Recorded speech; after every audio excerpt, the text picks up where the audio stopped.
Assalamualaikum warahmatullahi wabarakatuh. Perkenalkan, kami dari kelompok 6, kelas dasar-dasar fisiologi tumbuhan tanah A. Di sini kami akan melaksanakan presentasi praktikum, yaitu tentang klorofil. Sebelumnya, kami akan memperkenalkan anggota kelompok. Perkenalkan, saya sendiri, Nosa Hayuni, BP 1910231053. Nama saya Mela Windasari, BP 1910 23 10 10. Saya Ali Saputra, BP 1910 23 10 34. Syafira Indonesia, BP 1910 23 10 33. Perkenalkan, nama saya Taufik Rahman, BP 1910 23 24. Baiklah, di sini saya akan menyampaikan tentang pertama, pengertian klorofil. Klorofil adalah pigmen hijau yang dimiliki berbagai organisme dan menjadi salah satu molekul yang berperan dalam fotosintesis atau membuat dan mengolah makanan yang dilakukan tumbuhan dengan bantuan air, karbohidrat, dan sinar matahari. Yang kedua, letak klorofil. Klorofil ini terletak di sel-sel tanaman yang disebut kloroplas. Kloroplas adalah sel-sel khusus yang terletak di membran tilakoid. Ketiga yaitu peranan klorofil. Fungsi klorofil ini bagi tumbuhan yaitu menyerap cahaya dan mentransfer melalui tumbuhan selama proses fotosintesis. Selain itu, klorofil juga berfungsi menyerap energi matahari untuk memecah molekul air dalam proses reaksi terang menjadi oksigen dan hidrogen. Yang kedua, sebagai mediator pemindahan elektron dalam proses transmisi elektron pada reaksi kimia di daun. Adapun sifat fisika klorofil yaitu menerima dan memantulkan cahaya matahari pada panjang gelombang 400 sampai 700 nanometer. Sedangkan sifat kimianya yaitu tidak dapat larut dalam air, namun dapat larut dalam berbagai jenis pelarut organik. Klorofil A mudah larut dalam etil alkohol, etil eter, aseton, kloroform, dan karbon bisulfit. Sedangkan klorofil B dan C dapat larut dalam pelarut yang sama meskipun tidak semudah klorofil A. Pertama, saya akan menjelaskan tentang jenis-jenis pigmen yang terdapat pada tumbuhan. Pada umumnya, ada 3 pigmen yang ada dalam tumbuhan, yaitu klorofil, antosianin, dan karotenoid. Yang pertama itu ada klorofil. Klorofil atau yang biasa dikenal dengan zat hijau daun, sama seperti namanya, merupakan kandungan yang menyebabkan warna hijau pada tanaman. Nah, pigmen ini terdapat pada membran tilakoid yang sebagian besar terdiri dari 2 jenis, yaitu klorofil A dan klorofil B. Kedua itu ada antosianin.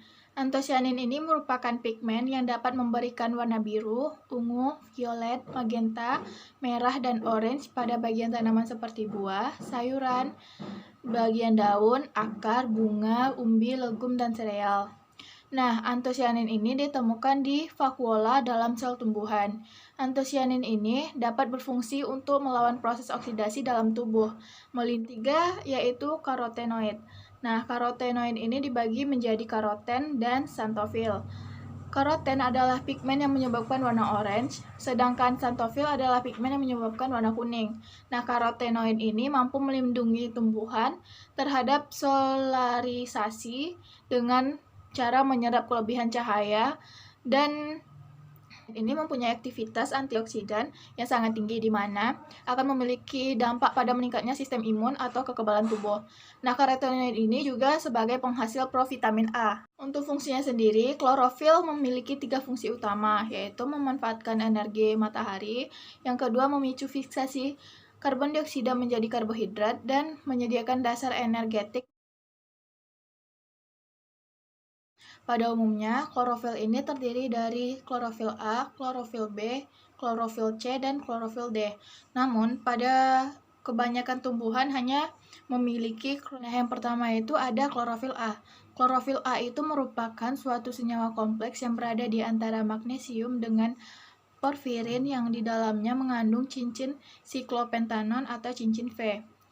Nah, selain itu, klorofil A juga merupakan salah satu bentuk klorofil yang ada di hampir semua tumbuhan autotrof. Adapun rumus kimia dari klorofil A ada klorofil B. Klorofil B merupakan susunan Klorofil yang kedua letak terdapat pada tumbuhan yang berwarna hijau, di mana pada klorofil B ini juga terikat pada sebuah protein yang ada di dalam sel. Kemudian untuk klorofil B sendiri biasanya keberadaannya terdapat pada ganggang hijau atau chlorophyta dan juga berbagai tumbuhan darat lainnya. Adapun rumus kimia untuk klorofil hijau ialah C55H70O6N4Mg.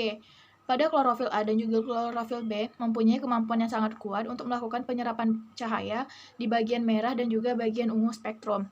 Untuk klorofil A sendiri, itu panjang gelombang cahayanya itu dapat mencapai 660 nanometer, sedangkan di klorofil B itu bisa mencapai 645 nanometer.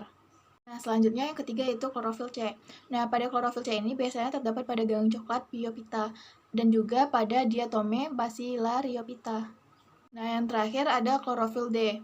Klorofil D ini biasanya terdapat pada ganggang merah atau Rhodophyta, sehingga dalam hal ini dengan adanya klorofil dapat membuat tumbuhan mampu menyusun makanan sendiri. Aku akan menjelaskan tentang faktor-faktor yang mempengaruhi pada pembentukan klorofil. Yang pertama yaitu gen. Pembentukannya dibawa oleh suatu gen dan di dalam klorofil. Yang kedua yaitu cahaya. Kelebihan cahaya dapat berakibat buruk pada klorofil. Yang ketiga yaitu karbohidrat. Karbohidrat akan berubah menjadi gula dan gula akan membantu dalam proses pembentukan klorofil. Yang keempat oksigen. Oksigen dan cahaya dapat membantu dalam pembentukan klorofil. Yang kelima yaitu nitrogen, magnesium, mangan, besi, PCU, dan zinc. Jika kekurangan salah satunya dapat menyebabkan klorosis pada tanaman. Yang keenam yaitu air. Jika kekurangan air dapat menyebabkan desintegrasi dari klorofil. Yang ketujuh yaitu temperatur. Temperatur 30-48 merupakan kondisi yang baik untuk pembentukan klorofil. Yang pertama, teknik deteksi secara kualitatif yaitu menggunakan metode kromatografi. Ada beberapa macam teknik kromatografi, diantaranya yaitu kromatografi kertas dengan menggunakan kertas Whatman 3, kromatografi yang lebih maju dengan kromatografi lapis tipis, yaitu dengan silika gel pada plat aluminium atau plastik. Untuk zat yang mudah menguap dilakukan dengan teknik kromatografi gas. Teknik lain adalah dengan kromatografi cair kinerja tinggi. Deteksi cara sederhana terhadap macam pigmen daun dengan teknik kromatografi kertas pada dasarnya melakukan pemisahan zat dengan menggunakan larutan pengembung, yaitu campuran pelarut organik dengan perbandingan tertentu yang sesuai sifat zat dalam ekstrak pigmen daun yang hendak dipisahkan.